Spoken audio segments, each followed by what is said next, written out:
Come on, Mackay. What's stopping you? Brad spoke to me over the phone. You're single, your career is kicking off. You've got a good reputation around the block. I mean, if you ask me, I think you're more than capable of leading not only storyboards, but concept designs too. I know I can do it, I replied, fiddling with my keys to try and open my apartment door, while at the same time trying to talk to Brad. Just give me some time to think about it at least. Is that okay? I finally got the key in the lock and let myself in. Yeah, man, of course, Brad said. I'll let you sleep on it, and I'll wait for you to tell me tomorrow that you're up for the challenge. I chuckled at his confidence. I responded. Well, thank you again as always, and I'll give a firm answer tomorrow. Alright, brother. You take care. You too. Night. I hung up the phone, threw my stuff on my bed, and then followed up by myself. And I just stared at the ceiling. I'd just been given the opportunity by the studio to serve as a leading consultant for a storyboard and concept art on the new cartoon the network was producing. Did it finally pay off? All those years of interning, studying, drawing, and scribbling during class as a kid, and not even paying attention? I guess so. In truth, I was being a little overly humble and modest over the phone to Brad, the art director, for the project. Of course I could do it. I knew that without a doubt. But I also didn't favor making such fast decisions. I wasn't going to be able to sleep easily the whole night. My mind would be racing. I stepped into my art studio, surrounded by the many colorful designs plastered on the walls. They were creations over the years from when I was young, some recent, some I'd made on road trips when I was bored, some during study hall in school, and countless more I don't remember exactly when I made them. Sitting on my drawing board was an unfinished project I had started last night, but didn't get around to completing, and probably won't anytime soon. It only possessed a head and shoulders, not even hair or eyes. I don't really know what it was supposed to be. A character, an object, an animal, who knows? That's how my imagination worked. I just sort of draw whatever comes to mind and go with it. One of the pieces hanging on my wall was my first drawing. Well, first complete drawing, I should add. At least, that's what my mom said it was. And looking back on it, she always knew I would have a natural talent for art. I was 4, I believe, and she said it was the best drawing she'd seen from any 4-year-old. Any mother would think that of their child, I'm sure, but my friends and other relatives said the same thing. It was a drawing of what I could only describe as perhaps a hybrid between a cute little bunny and a tiger cub. It had the features of a bunny, but the fur pattern of orange and black stripes. I like to think that that was due to me watching Winnie the Pooh around that time, and having a special liking to Tigger. It was the only explanation I could think of, but as I was viewing it, I spotted a rather minuscule but distracting odd detail I just noticed. Near the bottom right corner of the page was a small black speck. Why was that odd on a piece of paper over 20 years old, in which wear and tear were bound to occur? Well, you'd be amazed at how well kept this drawing was after such time had passed. The paper was never that dirty or dusty, yet for some reason, I was just now noticing this one little detail left behind. A little spot. It was too perfect, too intentional. Oh sure, I put it there myself when I drew it as a kid. That was the probable explanation. Kids do weird things like that sometimes. Maybe I just felt the need to put a little speck with my pencil or pen and left it there where no one but myself would notice. Then again, nothing else on the paper reflected black whatsoever, and it was entirely drawn in crayon. What might have caused that? Was it believable that I had a random pencil or pen just lying around at that time? It's plausible. But why would I have done that? I kept trying to contemplate in my head what my 4-year-old self might have been thinking. But how the hell would I know? I was a pretty weird kid, and it was such a distant memory. Maybe that was my way of signing my art when I was that age, you know? Signed here, Mackay Phillips, and a black dot. That's how you knew it was me. What the hell was I doing? I had sleep to catch up on. By the morning, Brett had convinced me, and by the next 2 days, I was sketching new ideas and designing new storyboards for the show. I was coming up with character designs, building layouts, suggesting what sort of colors and contrasts to use that might better capture the essence and tone of the series. A mainly action-adventure genre, with some lighthearted comedy trickled throughout. I felt at times that I was overstepping my bounds at some points, but Brad suggested there was nothing to be worried about. More ideas were better than little in his eyes. I'd finished the first draft for the lead character of the show, a minimalistic cartoon style reminiscent of Bruce Timm's illustrations. I brought my idea over to Brad for his consent, and to my pleasure, he loved it. He said he'd pitch it up to the producer as well for the final review to make sure that they too were pleased. Everything had to please them. At the end of the day, not many audiences understood that about the business. You might make great art, but it means diddly squat if the men at the top don't see a profit out of it.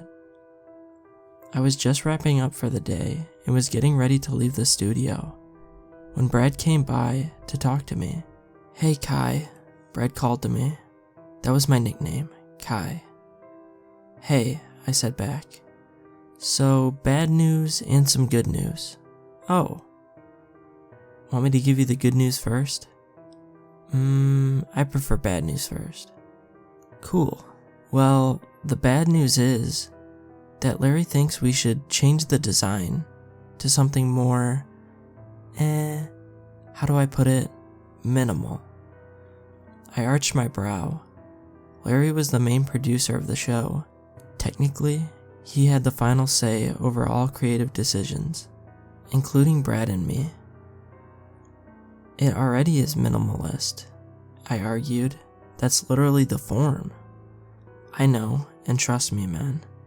It looks great," Brad insisted. "If it were up to me, I'd definitely keep it. But unfortunately, the guys up the chain aren't 100% satisfied. Say more like 85%. They could kiss my ass," I wanted to say, but instead said, "Alright, I'll, start thinking of some new drafts, and I'll show you them in the morning. Nah, don't lose sleep over it. We'll work on it throughout the next few weeks. Sound good?" I nodded. "Good? Hey man, sorry again. I hate to be the bearer of bad news. It's nothing personal. It's not an attack on you as an artist. It's just they want something just a little more to par with what their version of the show is." I gave the fakest reply probably in my entire life. "I completely understand," I said with a smile. "It's nothing. And oh yeah, what was the good news?" Brad looked thrown off for a bit, but then regained his thought. "Oh, the good news?" he said. "Well, you get to try again." He gave a cheeky sort of smile that for the first time since knowing him, I had a tempting urge similar to a bad itch, that I could knock those perfect white teeth out of his face. That night, I got home, and did the opposite of what Brad said, and stayed up working on different sketches and ideas for new designs for the character. What was wrong with mine? I thought it was a timeless animation design and easy on the eyes. Not only that, but from a creative perspective, it worked for the show. I knew exactly what they wanted, too. Some boggled down, simplistic CalArts design. Carbon copy that had been done many times before. I figured it was time to try something unique and fresh once again, while simultaneously being a callback to the old animation myself and other generations before me grew up on. Appreciation for effort seems to be dead these days. It was an hour past midnight now, and I didn't leave my drawing board for hours. I didn't get up to use the bathroom, get a glass of water, or anything. But whilst drowning myself in my work, I did peek over again at my first drawing posted on the wall to the left, and I noticed something that made me squint to make sure my eyes weren't deceiving me. I got up to go over and check for a closer look, and my eyes saw just fine. The dot I'd seen in the bottom right corner of the paper was in a different position this time. It had moved upwards and more towards the left side of the page. Again, I was tired, this time from my own will, but I couldn't have been that exhausted to see that I was completely right. And another thing I observed, but perhaps was also tripping over due to my lack of sleep, the spot was slightly bigger this time, and more akin to a filled circle. First, it was as if someone planted a single dab with their pen, whereas here, it was more of a jot and 2 little rotations with the ball. The next afternoon, during lunch, I showed Brad what I'd come up with for the new character designs. I showed him 4 different alternatives for what we might use. I watched his face change from wide-eyed, amused, confused, and bemused in one sitting. "I think this one will do," he said, pointing at the first one. It was the most simplistic of the drawings, and in my opinion, my most uninspired piece. Of course he'd pick that one. "What about this one?" I pointed out another. "This one has more emphasis on his facial expression and gives him a bit more emotion, you know?" "Yeah, but we can't have the characters stand too far out from each other," Brad said. "The difference in colors will be what distinguishes them, in this case." But character designs were so much more than just color. Expressions of faces told 1,000 words about who the person or thing was that you were drawing. Nevertheless, I agreed with him, though not in my best interest. Gazing later that night at the other drafts I'd whipped up sitting on my drawing board in my room, I sighed with pity at the wasted time and threw them in the trash can. Whilst doing so, I glanced over at the old drawing again to see where the mystery dot might have ended up this time. I'd almost forgotten about it earlier in the day, possibly due to how ridiculous of an assumption it was to assume that a dot magically changed places across a piece of paper. I discovered that it was in the same place I last found it. However, something was unusual yet again. Getting a closer look, I found that it seemed not only bigger, but I could almost swear it was beginning to appear like more than just a measly spot in an entire different shape instead. But it was too small to see with the naked eye. I took a magnifying glass from my desk and placed it a good distance between my eye and the paper. I squinted with my right eye to get a good look at what I was seeing. It didn't make sense. It was a shape of some sort of figure, A man. I could have sworn. It was a black silhouette of a humanoid shape, and it looked to be in an amazing detail for it being so shrimpy. I just knew that if I could somehow put a microscope over it, I could get a completely detailed and intricate picture. It was so strange. It hadn't been a dot after all. It was a vivid picture. But how? I couldn't have drawn that as a kid. Not at that age. Even for an adult or any skilled artist, it was practically impossible.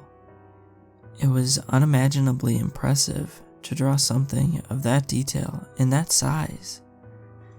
I tried to see what sort of expression or stance the figure was doing, though with close inspection, it didn't seem to be doing much at all. It sort of just stood there, and it was just a shadow where I couldn't see any sort of emotion on its face whatsoever. However, the more I stared at it, the more I noticed it began to unsettle me. It was so out there, so far-fetched for it to even exist right there, on that paper. And the question still bugged me. How did it even get there in the first place? The next day, I was off, and I decided to call my mom. I knew she'd probably have a picture of it somewhere in her albums. "How's the new job going?" she asked over the phone, excitedly. "It's going," I told her. "How's the blood pressure?" "Oh, I'm keeping it at a good level right now. Doctor said to eat less red meat, so I've been working on that." "You must be struggling." It's not as bad as I thought it would be. There's days I'll still want a burger here and there, but there's plenty of other good things to cook that don't have that junk in it." "Yeah, but then there's using too much butter and seasoning, knowing you." "Exactly." I then changed the subject. "Hey, do you remember my first drawing?" I shot the question. Well, I remember a lot of your drawings," she replied. "Your first drawing?" "Yeah, the one I took with me. It used to be up on the fridge all the time." "Oh yeah, the crayon-colored one." "Mm-hmm. Yeah, I remember that one. What about it?" "I know this is random, but I was wondering if you had a picture of it in one of your photo albums. There's a small little detail drawn on the picture that I swore wasn't there the first time I drew it. I just want to be sure, out of curiosity, you know?" I may have it somewhere. Hold on." She and I talked a bit more while she looked around through the photo books for the old drawing. She knew she'd taken a picture of it somewhere. That's what she told herself, at least. She usually did with these kinds of things, just in case they ever got lost. My mom was also from the generation where photos weren't exactly scarce, but also held with more value, which captured special memories and moments that last a lifetime. Compared to nowadays, where it's easier than ever to take a photo, giving less need and maybe want for a photo album. It was a good trip down memory lane for her, as she would make warm-hearted comments and exclamations of joy as she told me all the old photos she'd turn the page over and find, whether they were baby pictures of me and my siblings, or old family vacation trips when my dad was still around. Eventually, she struck gold. "Well, what do you know?" she said. "I found it." "Wow," I replied. "I'm actually surprised it was that easy. That's why I keep telling you to start getting a photo album, so you can have these memories kept forever, and you can keep one for all your drawings too." I do have one for all my drawings.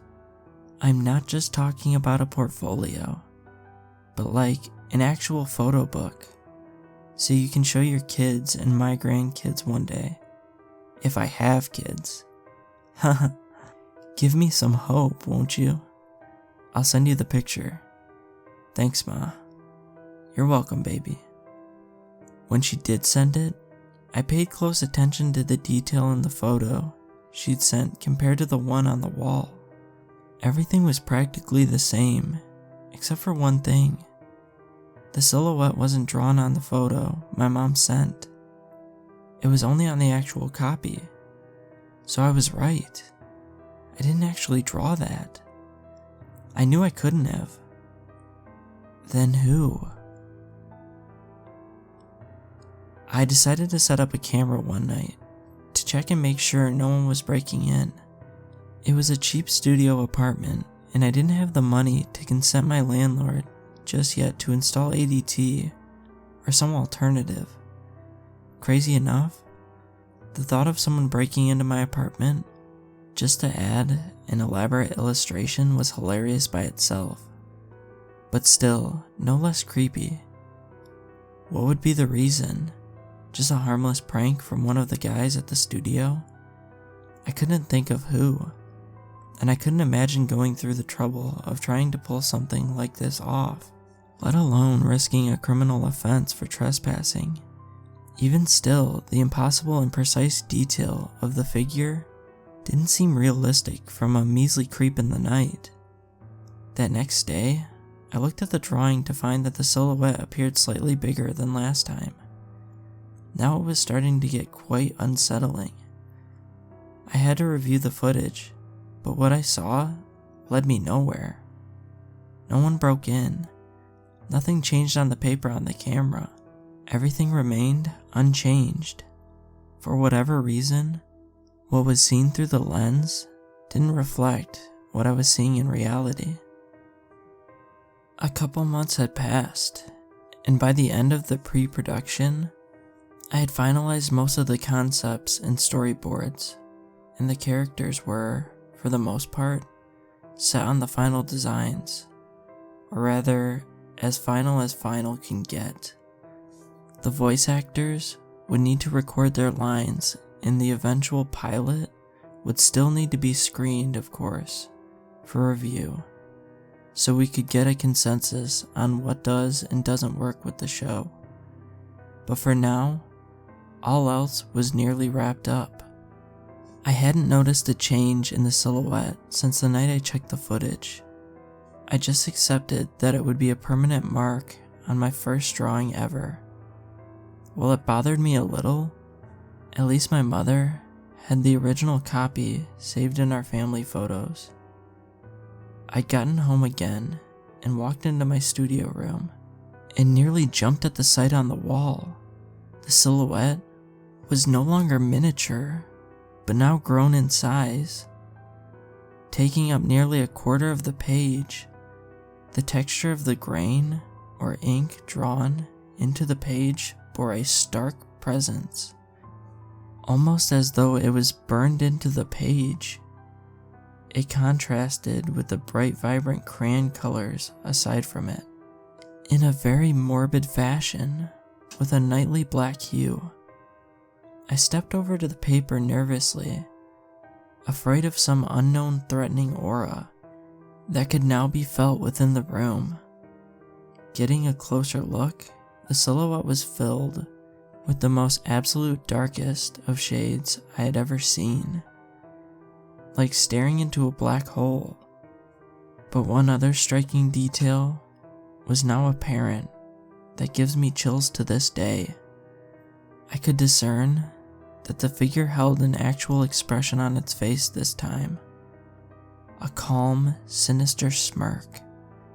I grabbed the paper off of the wall and put it away in one of the bottom drawers in the studio room.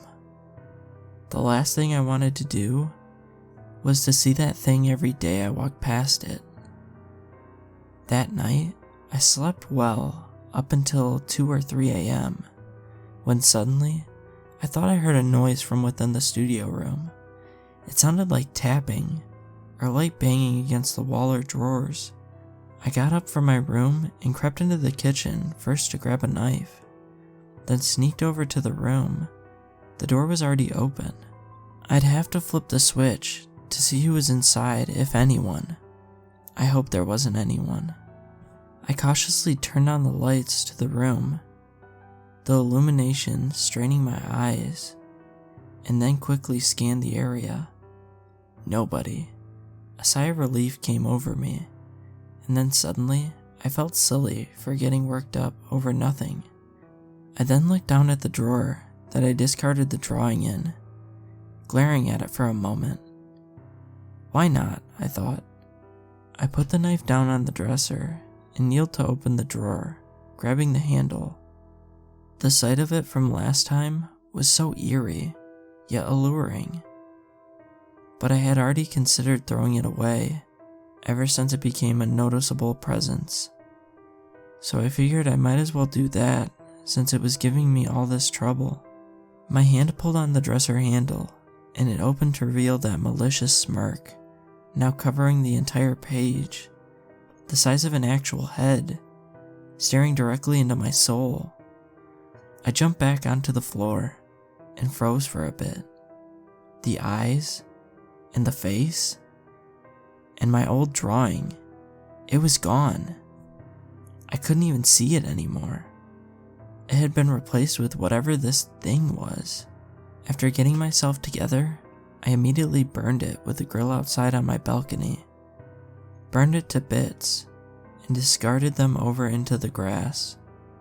I watched it disappear into the night, still shaking from the god-awful sight. I might as well have killed an old friend, a piece of my memories. I thought to myself, at least I had the original, though not the physical copy. But when I looked back at the message my mom had sent me of the picture, it was gone. It appeared as though the file had been corrupted, or something, and I was unable to view it. I had saved it into my gallery on my phone as well, right after she sent it, but still, it was nowhere in sight, like it never existed. I tried asking my mom the next day if she could try sending it again, but to her and my surprise, the photo was ruined. Somehow the image was blurred and awfully distorted to where it was unintelligible. She didn't spill anything on it, and nothing could have possibly tainted the photo from where she placed the album, she told me, as none of the other pictures were at all affected. There was really no way to explain it. It just sort of died. That was the only copy she had, the last living proof of it even existing. Later that day, I hung out and had a couple of drinks with some friends and a colleague from the studio, and pretty much went through a mild 5 stages of grief within one evening. I felt like a piece of me was now gone from losing the picture, but I knew that there were countless more creations to be made, and hundreds that I did create.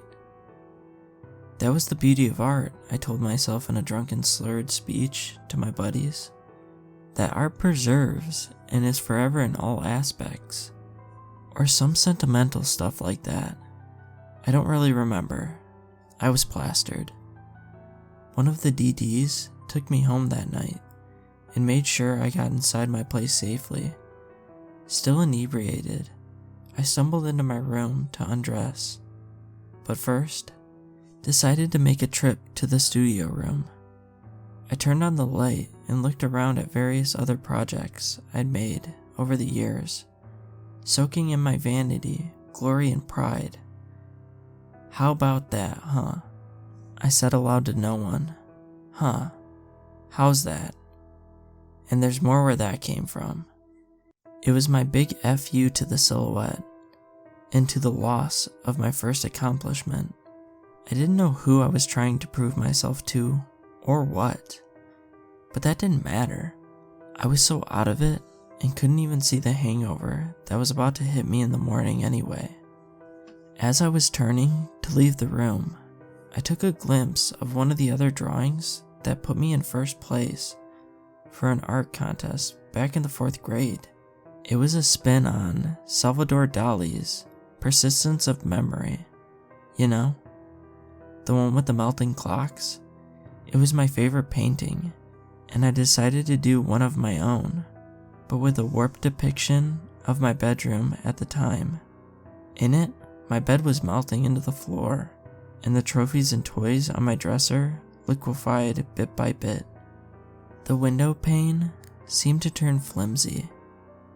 Some of the walls were even oozing. I even drew it to where you could see a bit of my bathroom door open, and some of the inside, like the mirror, sink, toilet, and shower. Some of those objects were also starting to melt, and inside of the bathroom, you can even see the shape of someone hiding. A shadow. I sobered up real quick again, as fear replaced every other sensation in my body. I knew I didn't draw that. I know for a goddamn fact I didn't draw that there. With the help of my magnifying glass again, I aimed over the bathroom door, cracked open in the drawing.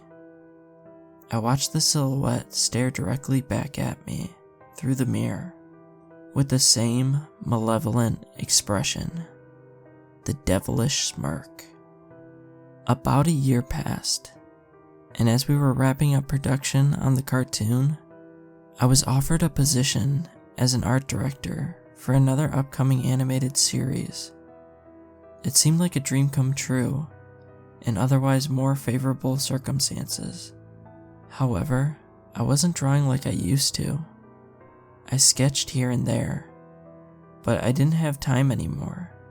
I'd been managing and overseeing other artists' work, micromanaging and dictating what passes as art or not, taking note of that passion, that fire in their young and hungry eyes. It was like ripping a plant from its roots. By the end, there had been only one picture left in my studio that wasn't tainted by the shadow, a self-portrait of me in an animated style. I stared at it with a cold, desolate visage. I didn't even recognize it anymore. I remember a time where I might have been proud of making something this grand, but now, I don't know what to feel.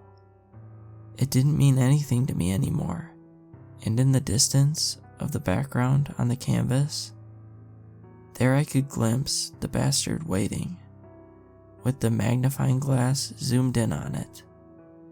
It stood there, with its arms crossed, head tilted down, with a dubious grin, staring at me. It knows. It knew good and well what it was. A malevolent force with intentions unbeknownst to me. It was no use in waiting for the shadow to take its full form and completely devour the drawing with no remorse, as it did with the others. They'd all been lost, with no way of ever recovering them. No recollections of pictures, files, videos, nothing. All disappeared from the face of the universe. And with that, I decided to do the honor myself and burn the last one standing. I went back to my studio room, staring at the empty walls around me. They'd once been plastered with creations of grandeur, zest, creativity, and most importantly, individuality. I was 28 years old, and didn't even recognize who I was anymore.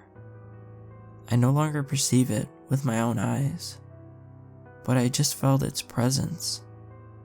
I knew somewhere, looming over me from a dimension invisible to myself, that it was still watching me, glaring at me with the same mischievous, hungry smirk.